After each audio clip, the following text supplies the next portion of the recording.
Seperti orang-orang Yahudi. Mereka tidak dapat hidayah, kenapa? Karena mereka hasad padahal mereka tahu kebenaran. Kata Allah Subhanahu wa taala, "Alladzina atainahumul kitaba ya'rifunahu kama ya'rifuna abna'ahum." Sungguhnya orang-orang yang telah diberikan Alkitab, itu orang Yahudi, mereka mengenal Muhammad sebagaimana mereka mengenal anak-anak mereka. Benar-benar mereka mengenal Muhammad sebagaimana mereka mengenal anak mereka. Nah, ini gambaran yang luar biasa dari Allah tentang pengenalan orang Yahudi terhadap Muhammad. Kalau kita kenal anak kita, kita kenal betul bagaimana anak kita ini. Bagaimana anak kita, bagaimana sifat-sifat fisiknya, kalau main di mana, teman-temannya siapa, kenapa dia anak kita, tempat mainnya di mana, seperti kita mengenal anak kita. Demikian orang Yahudi benar-benar kenal Allah, benar-benar kenal Nabi Muhammad SAW, karena sudah tercatat dalam Taurat, demikian di dalam Injil tentang sifat-sifat Nabi.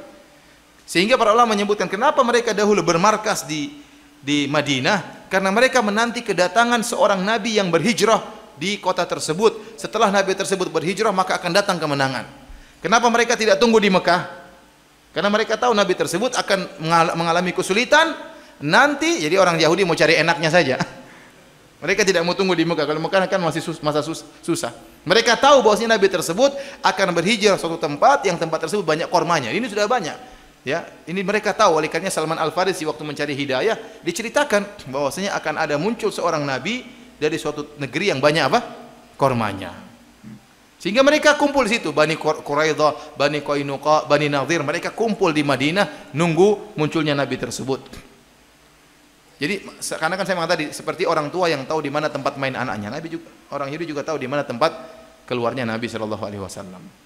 Sampai-sampai mereka sesumbar, Allah sebutkan ya, wa kanu min qablu yastaftihuna 'alal ladzina kafaru. Dalam surat Al-Baqarah kata Allah, mereka orang Yahudi dahulu kalau bertikai dengan penduduk kota Madinah asli, kaum Ansor sebelum masuk Islam, mereka sering sesumbar. Kata mereka, nanti akan muncul nabi terakhir, kami akan bersama nabi tersebut membasmi kalian, menyerang kalian.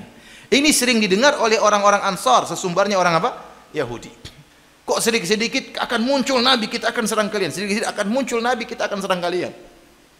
Ini sering didengar oleh kaum Ansor. Begitu muncul nabi tersebut, kaum Ansor bilang, ini jangan-jangan nabi yang sering dibilang sama Yahudi. Ayo kita masuk Islam dulu sebelum mereka.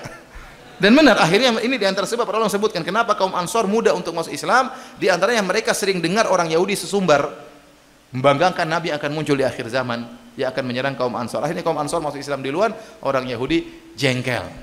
Ternyata nabi tersebut mereka sudah tahu sifatnya seluruhnya, namun ada satu sifat yang Allah tidak sebutkan. Ternyata nabi terakhir tersebut bukan orang Yahudi. Dan mereka tidak terima karena keyakinan mereka, agama mereka eksklusif, yang masuk surga hanyalah orang apa? Yahudi. Selain Yahudi masuk neraka jahanam. Ternyata nabi ini orang Arab, padahal mereka selama ini bertengkar sama orang Arab. Antum bayangkan gimana jengkelnya mereka ya.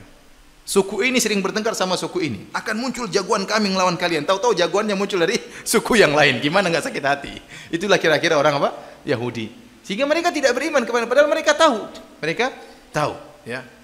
Sampai sebutkan dalam sebagian riwayat, waktu bapaknya Sofia, ya, Sofia bintu Huyai bin Akhtab, Huyai bin Akhtab bersama pamannya Sofia ngecek Nabi Muhammad. Mereka datang ke Rasulullah, mereka ngecek. Dan Sofia dengar pembicaraan mereka. Setelah ngecek, mereka pulang ke rumah. Terus kata pamannya kepada bapaknya Sofia, gimana itu? Huwa, apakah benar itu Nabi yang kita tunggu-tunggu? Kata dia, benar.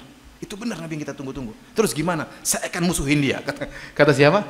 Saya akan musuhin dia selama saya masih hidup. Aneh, mereka sudah tahu itu Nabi yang mereka tunggu-tunggu, dan ini dengar oleh Sofia. Itu Nabi yang ditunggu-tunggu. Kenapa bapakku melawan dia? Kenapa? Karena hasad. Hasadan min indi anfusihim. Ya, karena hasad yang muncul dari diri-diri mereka. Sama seperti iblis tahu Nabi Adam benar, Nabi Adam lebih berilmu, Allah ajarkan ilmu, namun tidak mau sujud kepada Nabi Adam. Kenapa? Karena hasad. Dan ini banyak menjadikan orang-orang tidak dapat hidayah gara-gara hasad. Gara-gara hasad.